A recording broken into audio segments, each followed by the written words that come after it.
Hari ini kita akan teruskan bab ikatan kimia.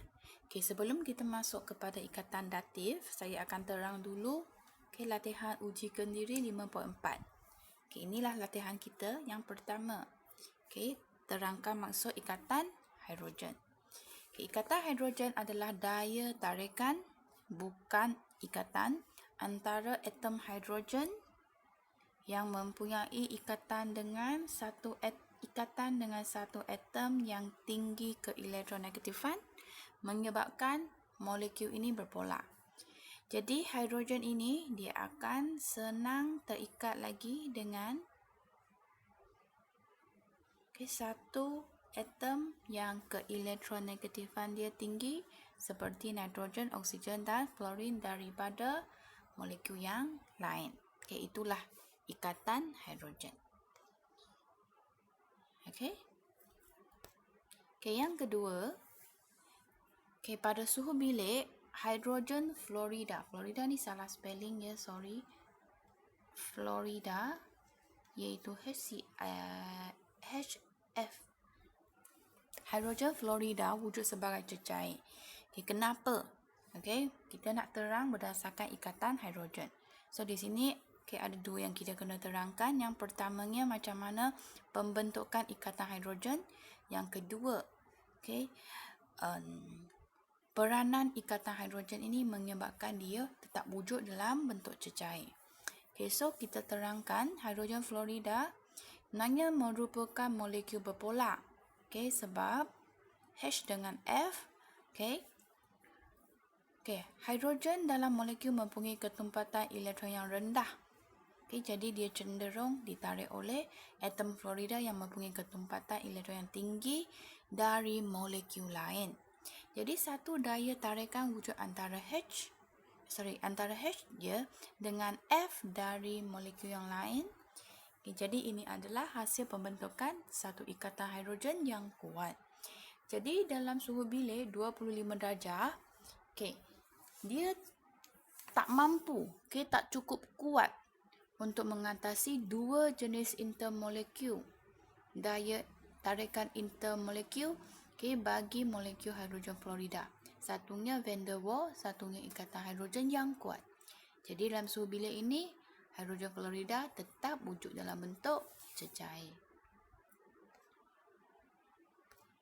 Yang ketiga, hidrogen klorida boleh tak dia wujud dan boleh tak dia bentuk ikatan hidrogen dengan klorin yang mempunyai yang tinggi keelektronefan daripada molekul yang lain. Jawapan dia tidak. Sebab klorin saya terangkan dulu. Klorin susunan elektron dia 287. Kita boleh nampak dia ada 3 petala. 3 petala adalah terlalu besar untuk mewujudkan satu ikatan hidrogen dengan hidrogen yang lain dari molekul yang lain. Ini kerana density atau ketempatan, apa formula dia? Mass per volume. Mass di sini kita boleh kaitkan kepada ketempatan elektron. Di sini adalah bilangan elektron. Manakala volume kita boleh kaitkan kepada saiz satu atom. So jika saiz atom semakin besar, dia akan menjadikan ketempatan elektron pada atom itu terlalu kecil. Jadi walaupun klorin merupakan satu unsur, satu atom yang tinggi keelektronegatifan, tetapi dia tidak mempunyai ketempatan elektron yang tinggi. Jadi dia tak mampu untuk menarik atom hidrogen dari molekul hidrogen klorida yang lain untuk mewujudkan ikatan hidrogen. So itulah alasan dia. Sebab apabila saiz atom besar, ketempatan elektron atom menjadi rendah. Yang keempat, kertas yang basah antara satu sama lain akan melekat kerana kertas sendiri dia adalah selulosa mempunyai atom hidrogen yang terikat dengan atom oksigen yang merupakan atom yang tinggi keelektronegafan. Apabila wujudnya air akan selit ke dalam. Jadi hidrogen dari air akan tertarik oleh atom oksigen dari selulosa, di mana kertas membentuk ikatan hidrogen, manakala atom oksigen bagi air akan terikat dengan hidrogen dari selulosa membentuk another ikatan hidrogen. Dengan ini, maka kertas yang basah akan tertarik atau melekat sesama sendiri. Sekarang kita masuk ikatan datif atau BI, dative bond. Ikatan ini kita juga boleh panggil dia ikatan koordinat. Saya ulang sedikit. Dia macamlah hubungan antara ibu bapa kepada anak, di mana mereka sanggup sumbang everything kepada mereka. So di akhir PDBC, saya harap semua orang boleh jelas dengan jelas contoh pembentukan ikatan datif. Di sini kita akan guna dua contoh dan kedua-dua adalah ion yang complicated, maknanya dia bukan hanya terdiri daripada satu jenis unsur sahaja. Satunya hydrosonium, air yang telah ditambah satu ion hidrogen, dan amonium, di mana molekul amonia tambah satu hidrogen ion, dia akan jadi ammonium ion.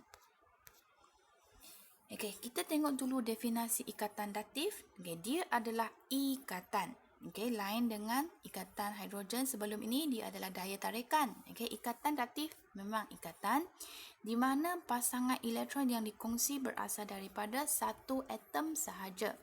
Dan biasanya mereka akan berkongsi dengan hidrogen. Ion yang tiada sebarang elektron. Kita tengok di sini. Untuk pembentukan ion hidrosodium, yang pertama, kita akan tengok dulu, dalam air,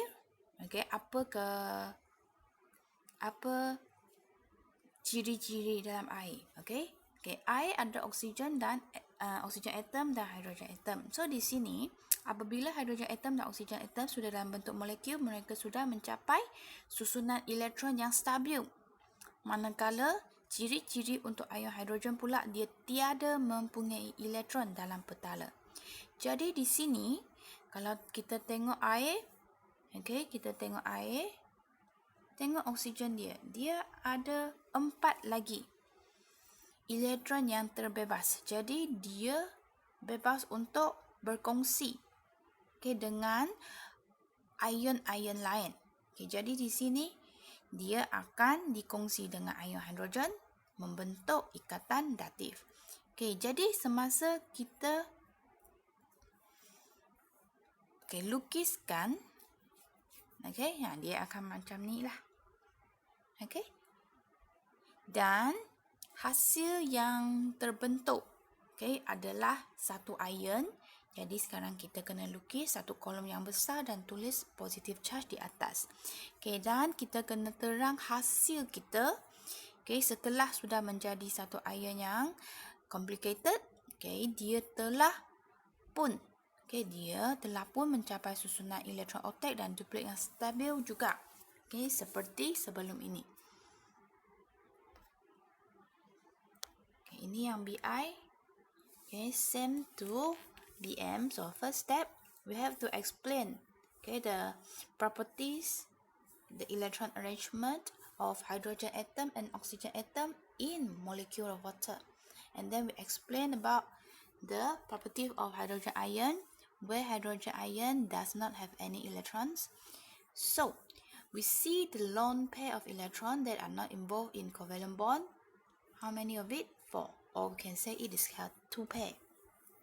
So here there are 3 to be shared with hydrogen ion. So after that, they will combine to form another bigger ion. So we call it as hydrosonium ion. When we want to draw the formula or Lewis structure of hydrosonium ion. So please make sure we have to draw a larger column and put a plus, okay, above the column to show it is a ion, positively ion. Okay, jadi di sini, okay, kita sudah nampak apa yang kita perlu explain dalam pembentukan ikatan datif. Saya akan terang lagi sekali dengan guna contoh yang lain. Sebelum itu, kita susun semula apakah isi-isi yang penting yang mesti kita tulis dalam pembentukan ikan datif. Yang pertama, kita lukis rajah dahulu. Okay? Apa yang akan bergabung dengan ion hidrogen. Yang kedua, okay, kita akan menerangkan susunan elektron. Wah, banyak kesilapan typingnya. Susunan elektron, okay, bagi semua atom dalam molekul kovalen yang bakal berkongsikan elektron dia. Okay, yang ketiga, kita akan terang bahawa ion hidrogen tidak mempunyai elektron di dalam petala, jadi dia kurang, dia perlu atau dia boleh menerima elektron daripada mana-mana pasangan elektron yang tak diguna. Yang keempat, okay, ini yang kita kena ingat je. Dalam contoh tadi dia tak lukis. Okay, pasangan elektron yang bebas yang tak terlibat dengan ikatan kovalen dalam molekul dikongsikan dengan ion hidrogen. Dan kita akan lukis simbol ini, okay, untuk menunjukkan pembentukan satu ikatan datif. Okay, yang keempat, kita akan menerangkan hasil ion yang complicated itu dengan susunan elektron yang stabil dari segi susunan elektron duplet atau octet. Okay, so now first step, we have to draw the diagram. So, ion ammonium, okay, started from ammonia molecule. So, ammonia NH3, N terikat kepada 3 hidrogen atom secara kovalen. Okay, dan nitrogen, okay, susunan elektron dia adalah 2, 5. Dia ada 5 valence elektron, 3 sudah terikat kepada hidrogen atom secara kovalen. Jadi 5 tolak 3, dia masih ada satu pasangan elektron yang bebas.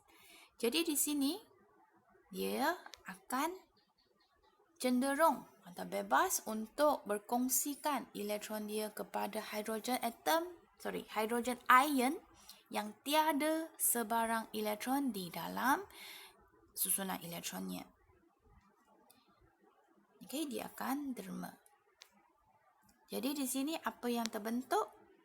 Okey, dia akan terikat. Okey, kita guna simbol anak panah, nampak tak? Itu bukan hasil, itu adalah ikatan datif.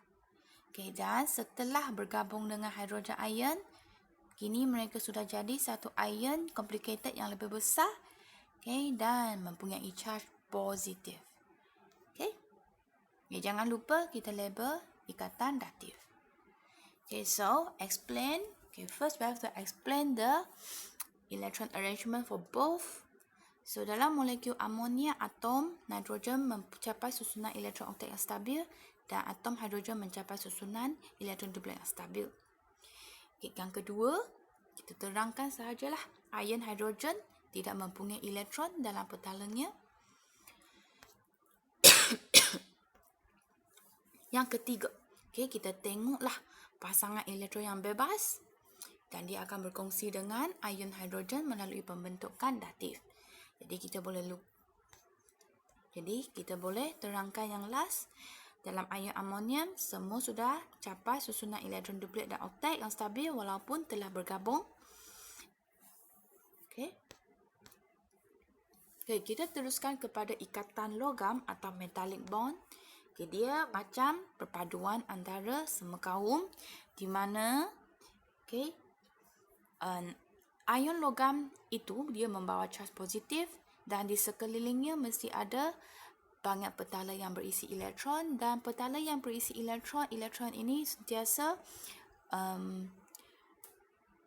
bersentuh antara satu sama lain. So di sana, kawasan itu akan mewujudkan satu keadaan di mana kita panggil sea of electron yang membawa charge negatif.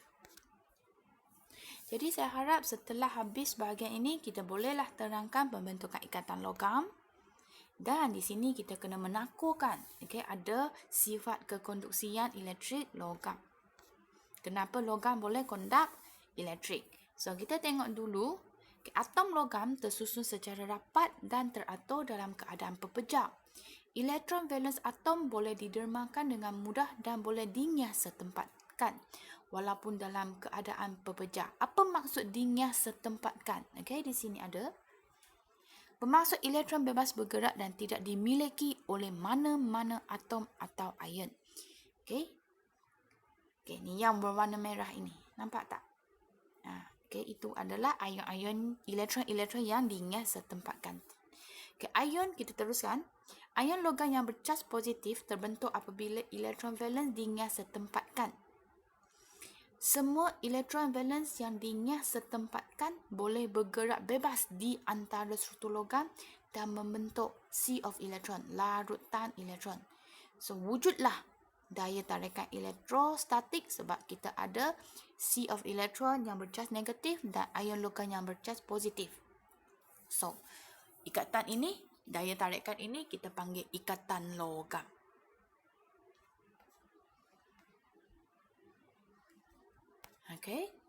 So kenapa logam boleh mengkonduksi elektron? Inilah sebab dia.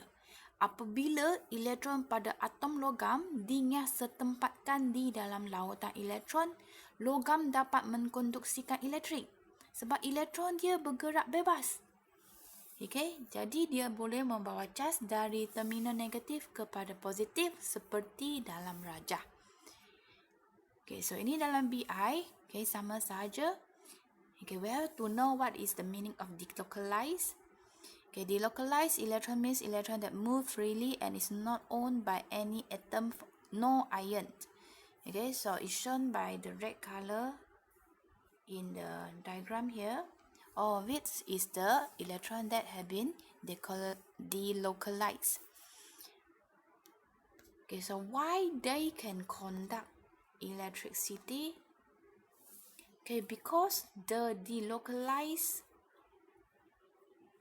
electrons move freely. They can conduct electricity by carrying charge from negative terminal to positive terminal.